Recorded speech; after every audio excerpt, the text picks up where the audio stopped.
Tonight on NewsCenter 6:30, the rumor had it that a budget agreement was at hand, but the lawmakers quickly denied that. Albany News Chief Judy Sanders will tell us if it was fiction or fact that just came out too soon.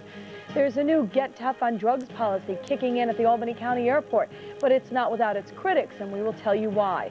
And Money editor Jack Aernecke has details on how the government's latest move to spur the economy could put money in your account. It's all straight ahead.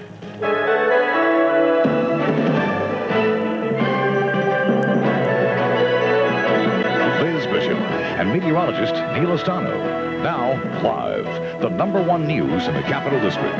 This is NewsCenter 6:30. Hello, everyone. There was a bright light of hope cast from the Capitol today on New York's gloomy budget delay. But like the thunder clouds that rolled through our area earlier, the light soon became another dark cloud. But those clouds could actually be clearing sooner than expected, and Albany News Chief Judy Sanders has been at the Capitol all day. She joins us now with the latest on the budget rumors and the reality of the situation. Judy, what is it? Liz, the budget breakthrough was a false alarm by an admittedly overeager Rap Rapelier, the Assembly Minority Leader. He said his premature announcement is a sign of just how desperate legislators are for agreement on the budget, which is 47 days overdue.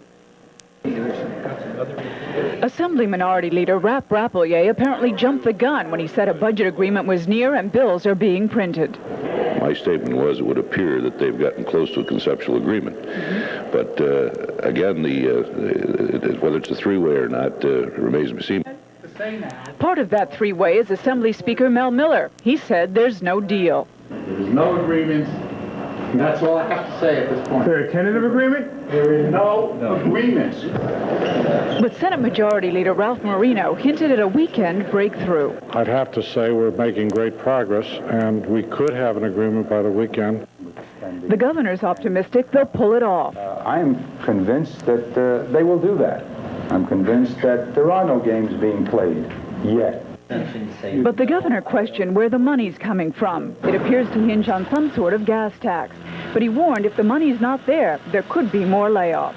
They're going to lay people off even more than I did.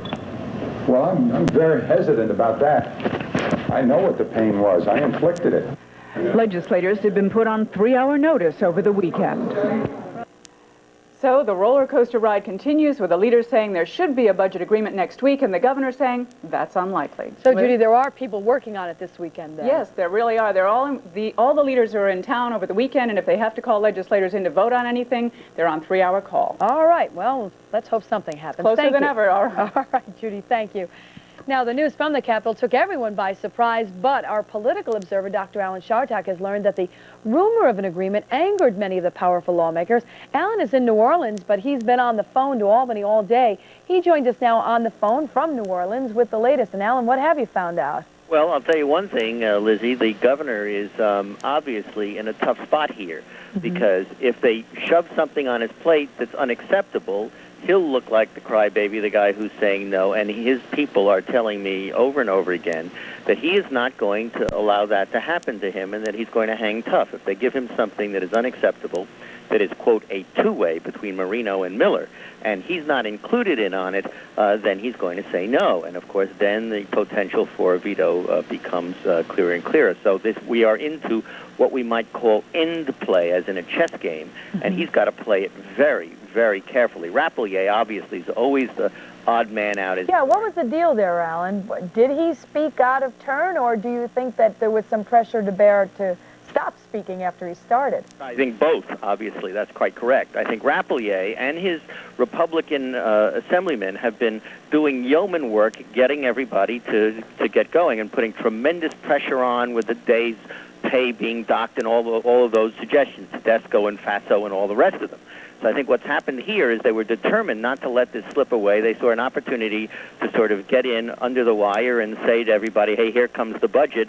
And they must have landed on him with every foot they had because a few minutes later he was talking about the old line about being quoted out of context. Yeah, sure. Alan, what's the deal with New York City? How big a role is it playing in all of this? Dinkins with his drop-dead date of May 25th. I don't think there's any question, Liz, that is the most humongous embarrassment for these people yet.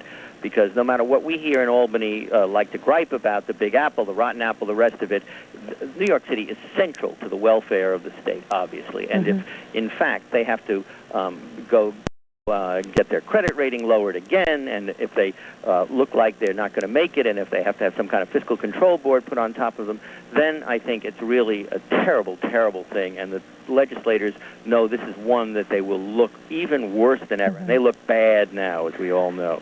Are we seeing then the end of the of your infamous calendar? Well, I think that it's clear that it's coming. Their summer vacations are coming up, Liz, and we know they've got to get it done by that time. But the fact of the matter is that they really must get a budget in place. And I think that the calendar is, in fact, getting done. And I want to say that in New Orleans here, we're seeing an awful lot of pork down here that reminds me of... All right, Alan. Well, we look forward to having you back in person. We'll be back soon, and you just keep your eye on things. I will, Alan. Thank you very much. Here's a story, though, that lack of a budget has forced an embarrassing situation on the state tax department. Thousands of tax return checks were scheduled to go out in the mail today, but the tax department didn't have any stamps and couldn't get the money to buy them. A solution was reached. The tax department simply borrowed the stamps from the Department of Motor Vehicles, about $190,000 worth of them. Albany County law enforcement is shifting its focus on drug busts. It's going after the middle-class drug user now rather than the street dealer. The man who will head up the drug interdiction effort for the county is retired Albany Police Detective John Burke. He made over 100 drug busts at the Albany Greyhound bus station. Now, after his swearing in today, John Burke will head up drug busts at the Albany County Airport and intercept contraband at the county jail for the Sheriff's Department. The bus terminal drug busts have been criticized by civil libertarians who claim police use racial targeting or profiles to arrest primarily blacks and Hispanics. District Attorney Saul Greenberg says the focus at the county level will shift to the yuppie users, and that's who John Burke will be targeting now. The time has come when in the interdiction of drugs, hopefully at the airport area, we're going to be able to get the big users of drugs, namely the middle class and upper middle class whites. We're getting tired of finding as the arrestees being minorities only.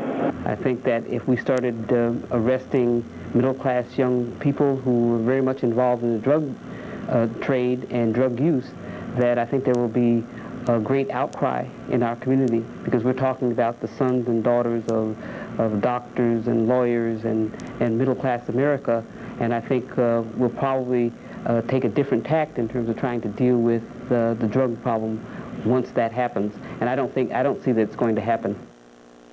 Well, Inspector Burke is a decorated officer who received the Albany Police Department's highest honor for being shot in the line of duty. For the past few months, we've been telling you the story of Henry Nichols. He is the Cooperstown teenager who contracted the HIV virus through a blood transfusion for his hemophilia. Well, he lived in silence with the virus, but when he was diagnosed as HIV positive, he decided to go public with his private fight in an effort to educate people about the deadly disease. Paul Palmer tonight has the story of Henry's latest effort. One of the things about AIDS that people don't understand is that AIDS patients look, act, and speak just like everyone else. And many of you who did not know could not have told me that I had AIDS. You can't tell by looking. AIDS isn't dangerous. Ignorance is. Fighting ignorance is Henry Nichols' #1 goal. The Eagle Scout, who was diagnosed with AIDS 3 years ago, is continuing his one-man crusade to educate anyone and everyone he can reach about AIDS and its victims. AIDS patients are afraid too. They're afraid of the public and private reaction to our disease.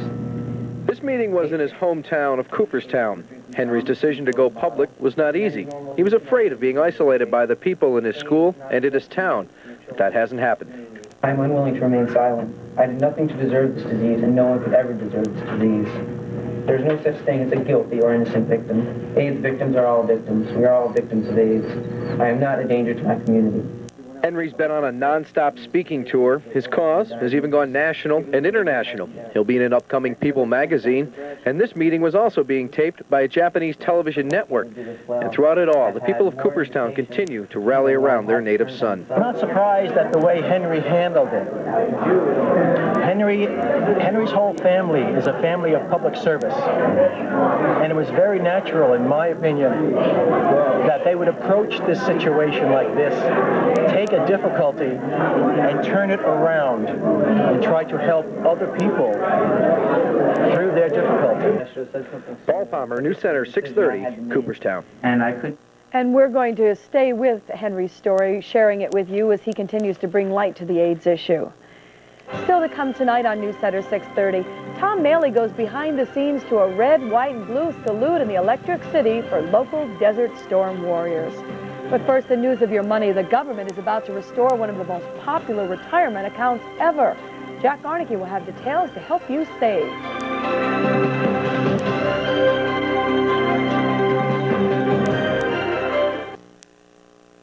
NewsCenter 6, Your Money with Jack Aernecke is sponsored by your upstate Toyota dealers. Congress may be moving to restoring individual retirement accounts to the way they used to be. Money editor Jack Aernecke says accountants and many of you feel it is a wonderful idea. Remember the good old days? Just a few years ago, you could put $2,000 into an IRA, get an immediate tax deduction, and get tax-deferred income. Then Congress changed the rules, put income limits on IRAs, and suddenly millions of dollars were not saved.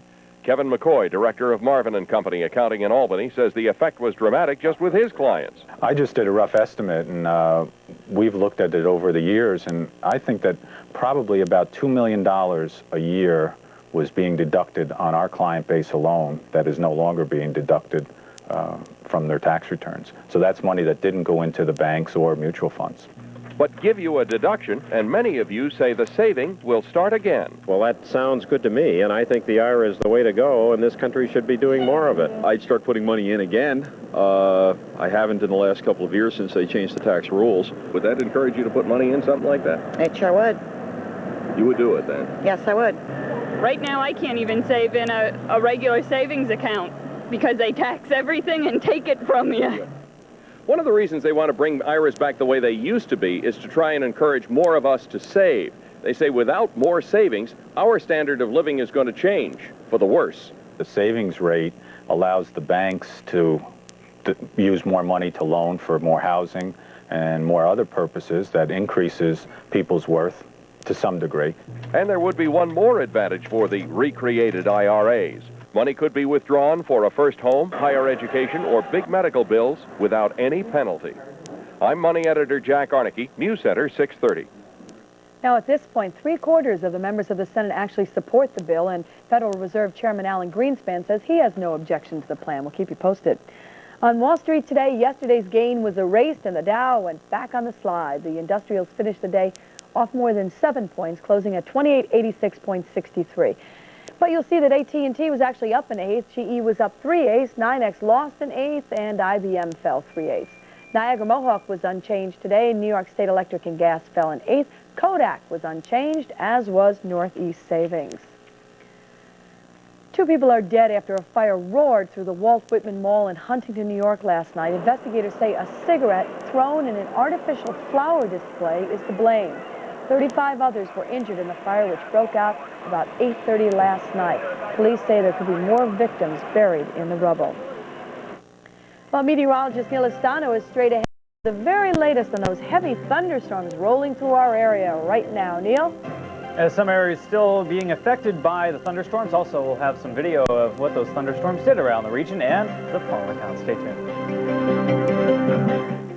NewsCenter 6 weather is sponsored by Cisco First Stop Market. We had one heck of a storm going out there. I was in Saratoga County about middle afternoon, whenever it really hit. The lightning was unbelievable. Southern Saratoga County, I'll bet. Yes, exactly. Yes, a very strong thunderstorm.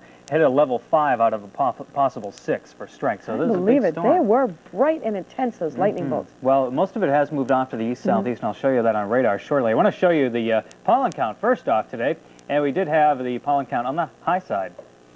Yes, very high, as a matter of fact, up to 278. Yeah, that's right. It was up there once again, and the mold spores also quite high. So things are pretty rough as far as that goes. Now I want to show you some video shot by Scott Dusler of Amsterdam. A lot of damage up in that area. This is along Perth and West Galloway Road in Amsterdam, about 3 o'clock this afternoon. There are branches, power lines, uprooted trees, and a chimney knocked down. Very strong gusty winds in and out of here. The strong gusty winds were in and out of here in a short time. The damage will be there a while. As far as today, we hit a high temperature. Boy, I'm telling you, it was a scorcher, 84 degrees, a little warmer than I thought, and that's what helped trigger these thunderstorms and get those thunderstorms to develop a little more than they did. Record high 89, which is what our temperature was yesterday. Low 67, record low 30, and that 30-degree mark isn't much too far out of view. Yeah, that's what I'm trying to say. But first off, I want to show you the thunderstorms. A line of them, strong line of thunderstorms from southern Maine right across Massachusetts, New Hampshire, down into southeastern New York. These storms still producing strong gusty winds down in the lower Hudson Valley through Dutchess County, and they're going to be moving down into Putnam County shortly. Also, this line of thunderstorms through Ulster County producing strong gusty winds and heavy rain, and more from Great Barrington on south into Litchfield County into Connecticut. This box indicates a severe thunderstorm watch, which is in effect until 11 o'clock tonight. This whole line pushing east-southeast at about 30 miles per hour. So the worst is over for us, but things are going to be changing as far as temperatures go because that cold air is pushing to the south. You can't see how those clouds have been easing south all afternoon. The cold air is going to be following. I'm telling you, scatter is possible by tomorrow night. Hard to believe. Go from 90 one day, and then 2 days later, we're back down to the cool, crisp air. It's going to be a fall-like weekend in the spring. Here are the details of the forecast. We are going to be seeing showers ending this evening. The northwest winds 10 to 20 miles an hour. Temperatures continue to fall down to the 60s. So overnight, temperatures will cool off quite a bit. 48 degrees, north wind 10 miles an hour. And showers will end just about everywhere. For tomorrow, mostly sunny, north wind 10 to 20 miles an hour. High 65 degrees. Sunrise at 5:30. Tomorrow night, clear, cold, scattered frost in the 30s. Outlying areas and isolated valleys most likely to get the frost. Sunday, Monday, Tuesday, dry. It warms up into the 70s to near 80, then in the 80s on Wednesday. So even though it will be cool for a few days, this time of year just can't stay cool that long. It's an exciting forecast. Oh, it is. It is. Have a great weekend, You Elizabeth. too. Thank you, Neil. I will, and especially based on your forecast. The countdown has begun and the work is moving along as the city of Schenectady gets set to salute the soldiers of Desert Storm. Tom Mailey has a look at the preps and how you can be a part of it all.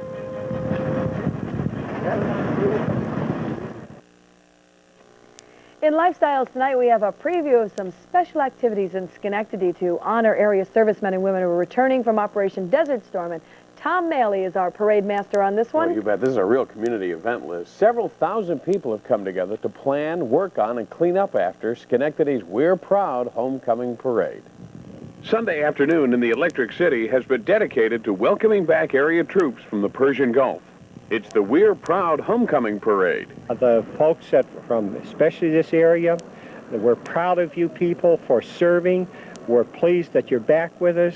There's going to be over 1,000 people in the parade itself taking part. The military has turned out all the different corps and the veterans, the fire departments, many of the youth groups and that.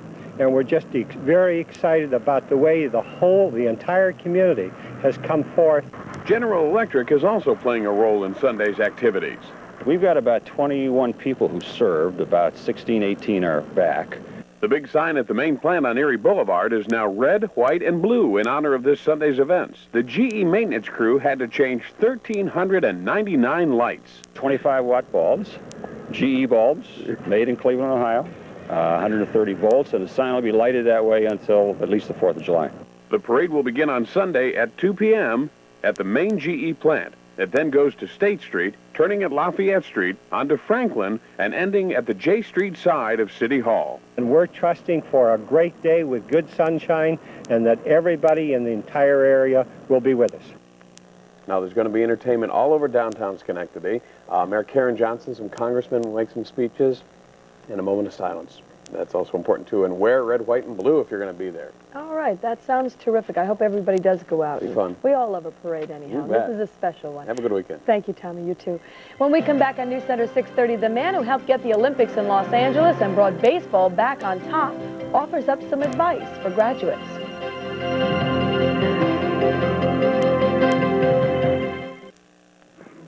In a moment, pomp and circumstance at RPI. But first, let's see what the night team is working on for 11. Here's Ernie. Well, there's pressure at 11. Some local police take a plan which could save your life to the streets. We'll ride with the officers tonight and show you what it is they're doing. On the lighter side, comedian Richard Belzer is in town tonight to raise smiles and dollars for the homeless and Travelers Aid Society of the Capital District. Plus, we'll be on top of any news that breaks on this Friday night. Liz? Thanks, Ernie. And more than 1,000 students from Rensselaer Polytechnic Institute received degrees today, and at their graduation, they were given advice on how to use those degrees.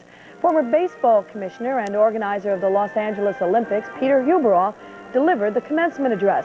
He told the students to follow their hearts and use their passion, that way they'll succeed and be happy. On a sporting analogy to make his point. Are you going to spectate or participate? And that's the question you should ask yourselves. Are you going to stand on the sidelines and complain, or are you going to stand at the sidelines and wonder why things aren't just right? Or are you going to stand in the sidelines and worry? Or are you going to get onto the field of play with passion, with a little daring? Or are you going to get into the game? And I've always tried to do that, and that's a thought that I've carried forth for these last 40 years. And while those students may have degrees, many don't have jobs. The tight economy has led to the worst entry-level job market in 20 years, according to some experts. And on Monday's NewsCenter 6:30, join us because John Bryce will take a closer look at the job market for graduates. And we'll also have a panel of experts here that you'll be able to call to get advice. That's Monday on NewsCenter 6:30. We'll be looking for you then. That's NewsCenter 6:30 for tonight and for this week. We want to thank you very much for being with us. The CBS TV News with Dan Rathers straight ahead. Hope you'll stay tuned for that. Have a great weekend, everyone. We'll see you again on Monday.